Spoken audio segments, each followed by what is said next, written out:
বিসমিল্লাহির রহমানির রহিম। আজকে আমরা শুরু করতে যাচ্ছি আরবি ক্লাস দ্বিতীয় পর্ব, অর্থাৎ দ্বিতীয় ক্লাস। এর আগে আমি আপনাদেরকে দিয়েছিলাম আরবি হরফ 29টি এবং নক্তা দিয়ে পড়তে বলেছিলাম এবং এলোমেলো যে হরফগুলো এগুলো পড়তে বলেছিলাম। যদি আমাদের এই হরফগুলো সুন্দরভাবে সহিশুদ্ধভাবে হয়ে থাকে তাহলে আজকে আমরা যাব দ্বিতীয় ক্লাসে। দ্বিতীয় ক্লাসে যে হরফগুলো আছে খুবই ছোট ছোট এবং পেঁচানো, এগুলো আমাদের অনেক সময় বুঝতে খুব কষ্ট এবং মনে হয় যে অনেক কঠিন। সেজন্য আমরা আজকে এই দ্বিতীয় যে ক্লাসটি এই ক্লাসটি খুব মন দিয়ে দেখব, যাতে করে আমাদের এই ক্লাসটি দেখলেই ছোট ছোট হরফের প্রতি আমাদের যে একটা ভুল ধারণা যে কঠিন অথবা এটা আমাদের ভেঙে যাবে। তাহলে আজকে আমাদের যে ছোট ছোট হরফ এইখান থেকে আমরা শুরু করতে যাচ্ছি। আমরা এই ছোট ছোট হরফ শিখতে গেলে আমাদের শিখতে হবে কিছু নিয়ম। নিয়ম প্রথম আজকের নিয়মে আছে মুরাক্কাব। মুরাক্কাব কাকে বলে? মুরাক্কাব জিনিসটা কি আসলে? কেন আমরা মুরাক্কাব শিখব? মুরাক্কাব মুরাক্কাব অর্থ ডানের হরফকে বামের হরফের সাথে মিলিয়ে লেখাকে মুরাক্কাব বলে। অর্থাৎ যে হরফগুলো এক লাইনে লেখা অথবা পেঁচানো লেখা এগুলোই মুরাক্কাব। মুরাক্কাবের হরফ 22টি, নকশা 2টি। আরবি হরফ মূলত 29টি, এখান থেকে 22টা হরফেই সংযুক্ত হয় অর্থাৎ মুরাক্কাব হয়, আর বাকি যে 7টি হরফ মুরাক্কাব হয় না।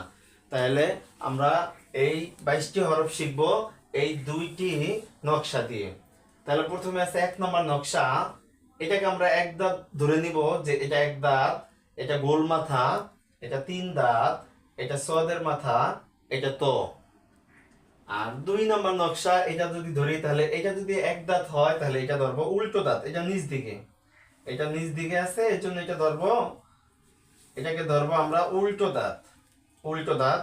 তারপরে এটা ধরবো হায়ের মাথা, এটা আইনের মাথা, এটা লামের মাথা, এটা হা, এটা মিম। কেন এটা এক দাঁত, কেন এটা গোল মাথা, কেন এটা 3 দাঁত, কেন সদের মাথা, কেন এটা তো হলো, এবং কেন এটা উল্টো দাঁত, কেন হায়ের মাথা, কেন আইনের মাথা, কেন লামের মাথা, এগুলো আমরা বুঝতে পারবো যখন আমাদের এই নকশা দুটি হয়ে যায়। তাহলে আমরা আগে শিখব হরফ, 22টা হরফ শেখার আগে আগে আমরা এই 2টা নকশা শিখে নিব। এই 2টা নকশা যখন আমাদের মুখস্থ হয়ে যাবে তখন আমরা দেখাবো যে এই 2টি নকশা দিয়ে 22টি হরফ কিভাবে বের হয় এবং ছোট ছোট হরফগুলো কিভাবে বের হয়। তাহলে আমি আবারও বলছি, এই নকশা 2টা আপনাদের মুখস্থ করে নিতে হবে। এটা মুখস্থ করে পরের ভিডিওগুলো দেখলে আপনি বুঝতে পারবেন। তাহলে বলছি, এক দাঁত গোল মাথা, 3 দাঁত সদের মাথা ত, উল্টো দাঁত হায়ের মাথা, আইনের মাথা, লামের মাথা, হা মিম।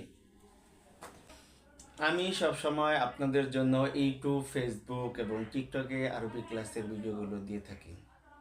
আপনি যেরকম করে আরবি ক্লাস থেকে সহি শুদ্ধভাবে কোরআন শিখছেন, অন্যরাও যাতে এই ক্লাস দেখে সহি শুদ্ধভাবে কোরআন শিখতে পারে, এই জন্য আমাদের ইউটিউব চ্যানেলটি সাবস্ক্রাইব করে ফেসবুক পেজটি ফলো করে রাখবেন এবং টিকটকের আইডিটাও ফলো করে রাখবেন, যাতে করে আপনার মোবাইলে খুব সহজেই আমাদের এই আরবি ক্লাসের ভিডিওগুলো চলে যায়, ওইখান থেকে আপনারা খুব সহজেই দেখে নিতে পারবেন। তাহলে আজকের মতন এখানে শেষ করছি। আসসালামু আলাইকুম রহমতুল্লাহি আবরকাতুহ।